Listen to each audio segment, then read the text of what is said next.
Chapter 10. Now there were in Samaria 70 sons of the house of Ahab. So Jehu wrote letters and sent them to Samaria, to the officials of Jezreel, to the elders, and to the guardians of Ahab's children.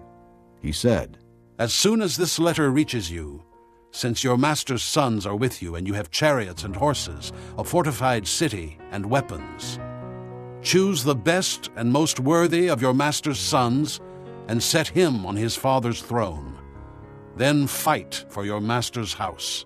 But they were terrified and said, If 2 kings could not resist him, how can we? So the palace administrator, the city governor, the elders, and the guardians sent this message to Jehu. We are your servants, and we will do anything you say. We will not appoint anyone as king. You do whatever you think best. Then Jehu wrote them a second letter, saying, If you are on my side and will obey me, take the heads of your master's sons and come to me in Jezreel by this time tomorrow. Now the royal princes, 70 of them, were with the leading men of the city, who were rearing them. When the letter arrived, these men took the princes and slaughtered all 70 of them. They put their heads in baskets and sent them to Jehu in Jezreel. When the messenger arrived, he told Jehu, They have brought the heads of the princes. Then Jehu ordered, Put them in 2 piles at the entrance of the city gate until morning. The next morning Jehu went out. He stood before all the people and said, You are innocent. It was I who conspired against my master and killed him.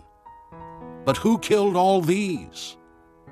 Know then that not a word the Lord has spoken against the house of Ahab will fail.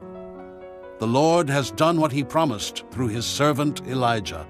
So Jehu killed everyone in Jezreel who remained of the house of Ahab, as well as all his chief men, his close friends, and his priests, leaving him no survivor. Jehu then set out and went towards Samaria. At Beth-Eked of the shepherds, he met some relatives of Ahaziah king of Judah and asked, Who are you? They said, We are relatives of Ahaziah, and we have come down to greet the families of the king and of the queen mother. Take them alive! He ordered. So they took them alive and slaughtered them by the well of Beth-Eked, 42 men. He left no survivor. After he left there, he came upon Jehonadab, son of Rechab, who was on his way to meet him. Jehu greeted him and said, Are you in accord with me, as I am with you? I am. Jehonadab answered. If so, said Jehu. give me your hand. So he did, and Jehu helped him up into the chariot. Jehu said, Come with me and see my zeal for the Lord. Then he had him ride along in his chariot. When Jehu came to Samaria, he killed all who were left there of Ahab's family. He destroyed them, according to the word of the Lord spoken to Elijah.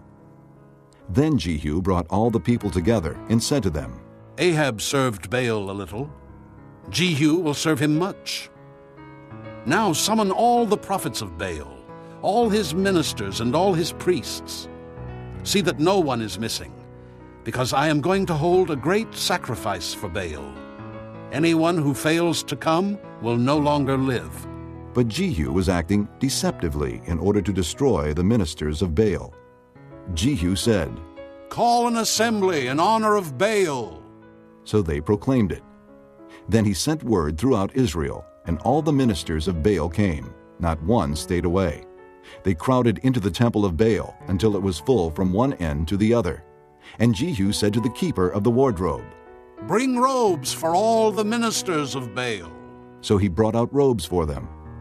Then Jehu and Jehonadab, son of Rechab, went into the temple of Baal. Jehu said to the ministers of Baal, Look around and see that no servants of the Lord are here with you, only ministers of Baal. So they went in to make sacrifices and burnt offerings.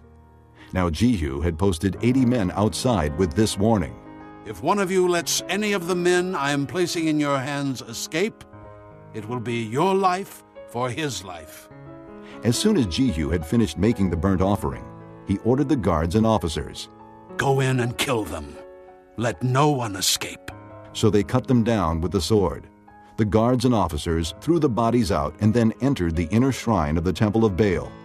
They brought the sacred stone out of the temple of Baal and burned it. They demolished the sacred stone of Baal and tore down the temple of Baal and people have used it for a latrine to this day. So Jehu destroyed Baal worship in Israel. However, he did not turn away from the sins of Jeroboam son of Nebat, which he had caused Israel to commit, the worship of the golden calves at Bethel and Dan. The Lord said to Jehu, "Because you have done well in accomplishing what is right in my eyes, and have done to the house of Ahab all I had in mind to do, your descendants will sit on the throne of Israel to the 4th generation." Yet Jehu was not careful to keep the law of the Lord, the God of Israel, with all his heart.